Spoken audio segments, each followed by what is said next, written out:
Bonjour tout le monde.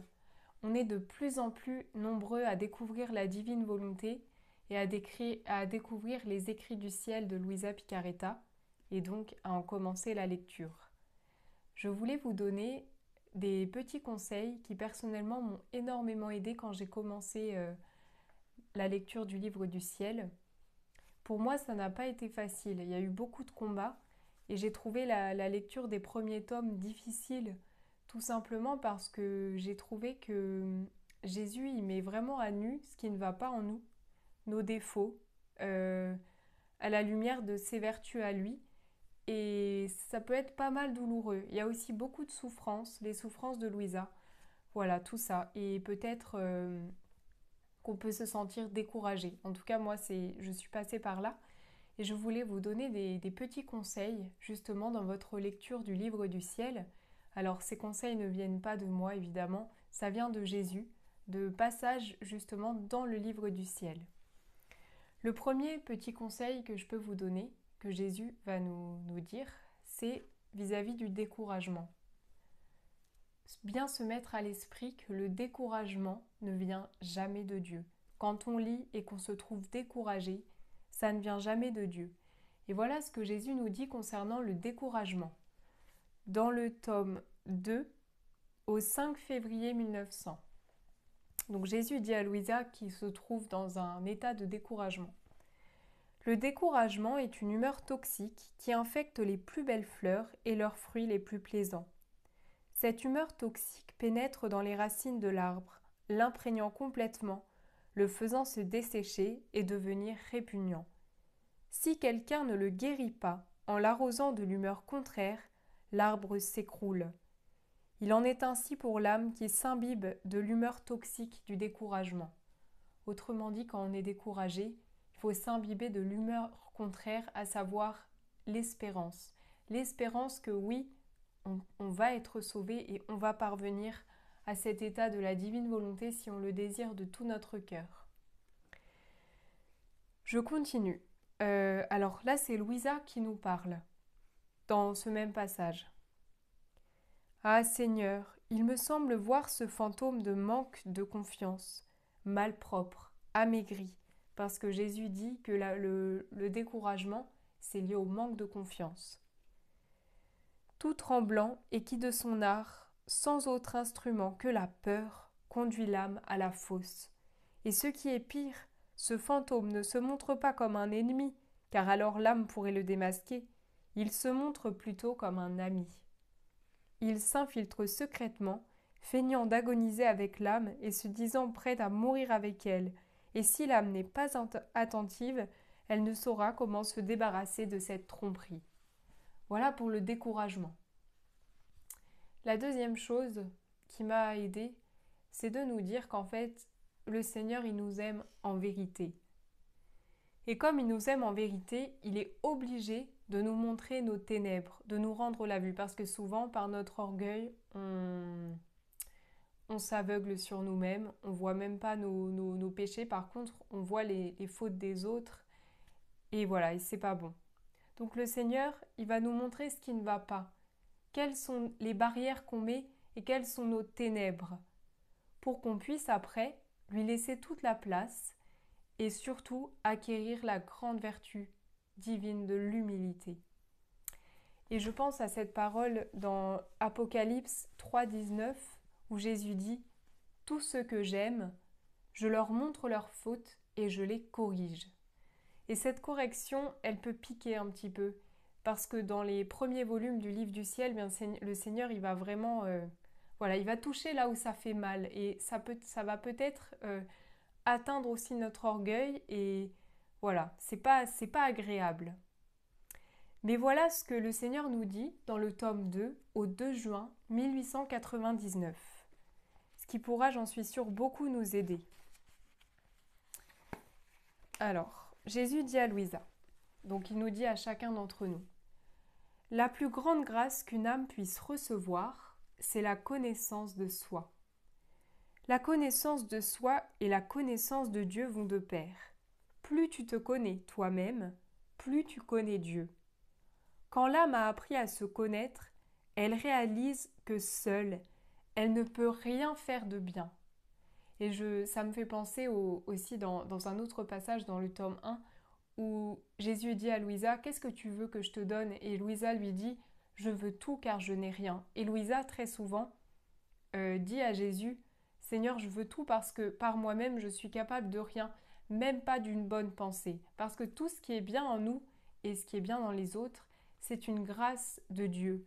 Tout est grâce, tout est... Voilà, c'est le Seigneur qui fait don. Donc quand l'âme a appris à se connaître, elle réalise que seule, elle ne peut rien faire. En conséquence, son ombre, c'est-à-dire son être, se transforme en Dieu et elle en vient à tout faire en Dieu. Elle est en Dieu et marche à ses côtés sans regarder, sans sonder, sans parler. C'est comme si elle était morte. De fait, étant consciente de la profondeur de son néant, elle n'ose rien faire par elle-même, mais elle suit aveuglément la trajectoire de Dieu. L'âme qui se connaît bien ressemble à ces personnes qui voyagent en bateau à vapeur. Sans faire un seul pas, elles entreprennent de longs voyages, mais tout se fait grâce au bateau qui les porte. Il en est de même pour l'âme qui, en confiant sa vie à Dieu, fait des envols sublimes sur les chemins de la perfection, sachant toutefois qu'elle les fait non par elle-même, mais par la grâce de Dieu. Voilà, ce passage est magnifique et il nous montre à quel point il ne faut pas s'inquiéter quand on voit nos misères, quand on se sent visé aussi, quand Jésus parle d'un défaut, de quelque chose qui n'est pas bon, parce que des fois Jésus peut être assez dur. Il ne faut pas s'inquiéter parce que de toute façon notre but, on a donné notre vie à Dieu, on lui donne la liberté d'agir en nous, de retirer toutes ces barrières qui nous empêchent de nous fondre dans la divine volonté. Donc pas de panique, il faut vraiment lui faire confiance. Voilà. Et aussi, quand on arrive quand on peut avoir cet état voilà, de découragement où on se voit, on a l'impression d'être visé dans tous les passages que Jésus cite, négatifs, on peut se décourager. Eh bien Jésus il donne autre chose à Louisa dans le tome 1 à la page 24. Alors, à la page 24, il lui dit, parce que Louisa par exemple, elle se plaint parce qu'elle se sent distraite dans sa prière. Et Jésus lui dit, ne cherche pas les raisons pour lesquelles ta prière est aride, parce que ceci cause davantage de distraction. Humilie-toi plutôt, crois au mérite de la souffrance et reste tranquille.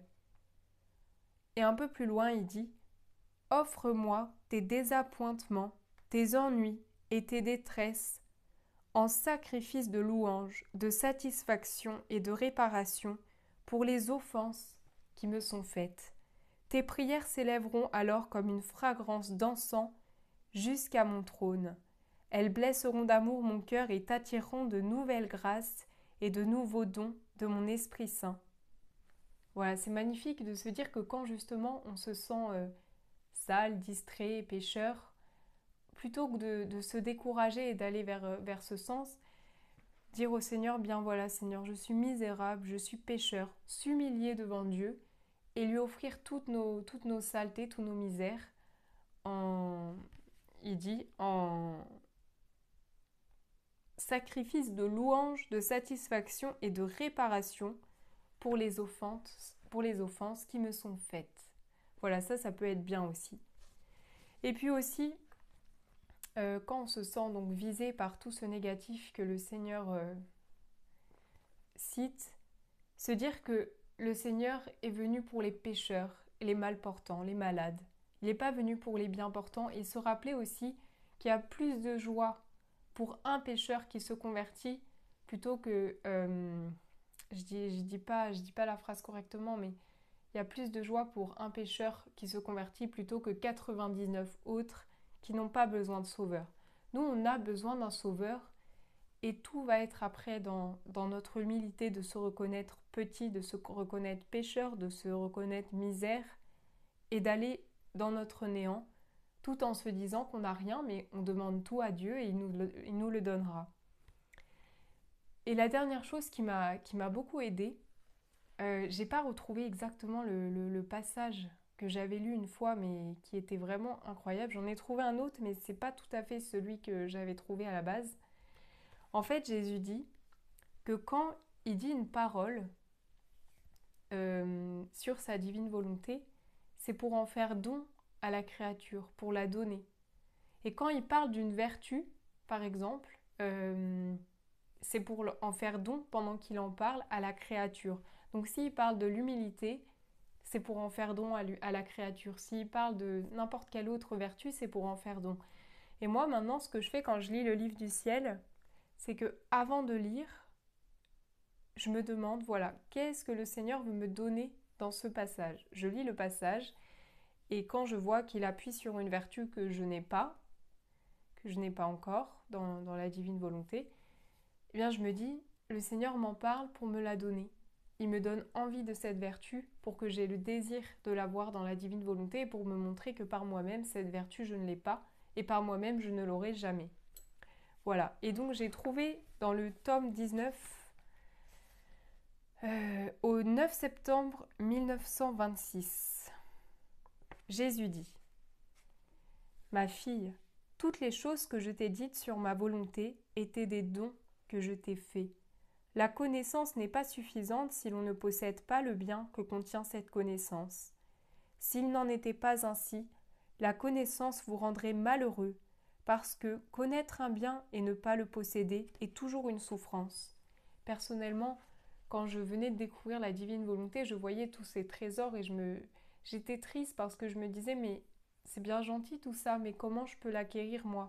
Et en fait, à force de lire et d'avoir des connaissances que le Seigneur, il veut nous donner ce don et qu'il peut nous le donner, ça enlève la tristesse et ça se transforme en espérance qu'un jour on l'aura et que voilà, tout ce qu'on vit n'est que purification. De plus, je ne sais pas faire les choses à moitié. Par conséquent, je commence par disposer l'âme. J'étends sa capacité et c'est alors que je lui donne la connaissance avec le bien qu'elle contient. Je lui donne la connaissance avec le bien qu'elle contient. Et comme les connaissances sur ma volonté sont divines, sa nature demeure douée de la ressemblance à la nature divine, et mieux qu'une fille, elle n'attend pas d'être commandée, mais sans qu'on le lui dise, se sent honorée de faire ce que veut son Père. Voilà, très beau passage, qui est plein d'espérance, de se dire, quand je lis un passage du livre du ciel, le passage dont Jésus me parle, c'est pour me donner la vertu, c'est pour me donner tout le côté positif divin, il l'infuse en moi. Et ça aussi, dans un autre passage, il le dit plein de fois, Jésus parle de l'importance de lire le livre du ciel si on veut vivre dans la divine volonté, être transformé, parce que la parole de Jésus, la parole de Dieu, elle est créatrice pour notre âme et elle nous transforme.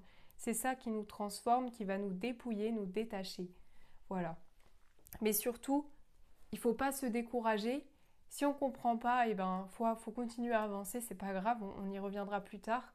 Mais voilà, moi, c'est ces petites astuces qui m'ont vraiment aidé à avancer, à pas me décourager parce que je suis une âme très...